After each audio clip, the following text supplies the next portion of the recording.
this close to my face, he says, "I fucking hate coming here." This is a story about a physician that taught me a lot about individualization with program design. When I first met with this client for their initial assessment, they communicated with me, "I fucking hate exercising."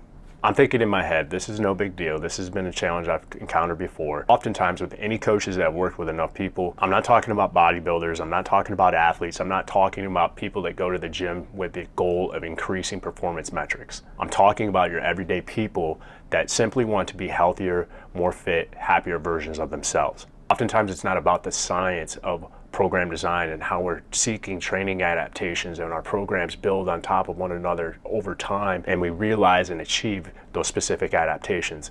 I'm talking about lower level, simply getting somebody to enjoy the process of exercising consistently so that they can eventually get those specific adaptations that they want to get and having some enjoyment in that process. Now, I fancy myself to be pretty good at that side of it and taking into account the individual psychology that comes into play when writing a program for a client. Little did I know, I was in for a pretty big challenge. We were about 6 months into training and we still hadn't made any progress with this client enjoying the process of exercising.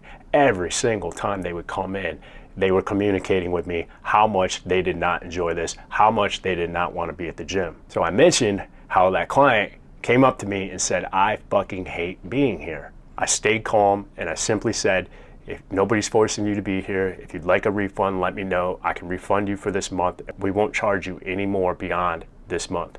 Client just stared at me for about 3 seconds. They turned around and they walked away. I didn't hear any more. So at this point, we're going through his programming and I'm thinking like, what am I gonna throw at this client to help them get closer to that enjoyment, that maybe not even enjoyment, but simply just not hating it, exercising. So I gave them a program that I normally wouldn't write. I have various number of templates that I use and the individual into consideration of what their physical abilities are, their limitations, and then I put the appropriate exercises into those templates for that particular client. So I gave this client a template that was very grueling. Let's try something different. Worst case scenario, they're gonna hate it still, but they'll get a little bit more out of it from doing this program. To my surprise, after the first day, client comes back to me and says, "You know, I didn't actually hate that." I'm like, wow, really?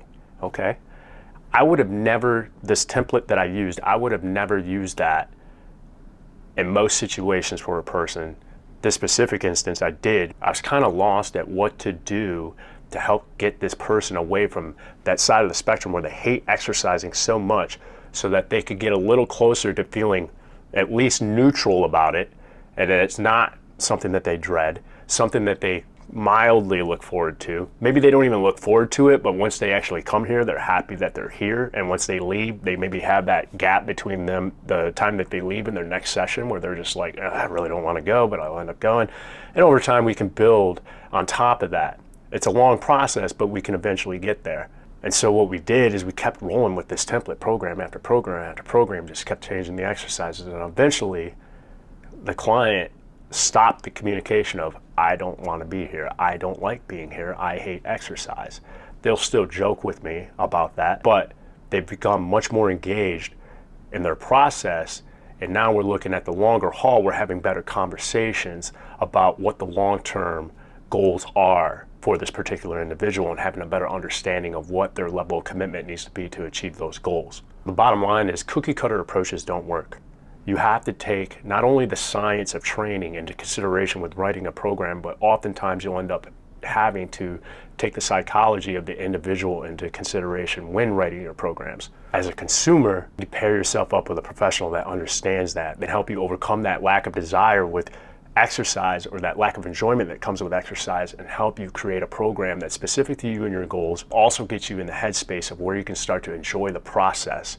And eventually over time, you'll look back after a year, after 2 years, and you're like, my God, the amount of progress that I made, not only with my goals, but how much I actually appreciate and value and enjoy the process of exercising has dramatically increased. And not only am I more fit, but I'm more happy and I'm more fulfilled.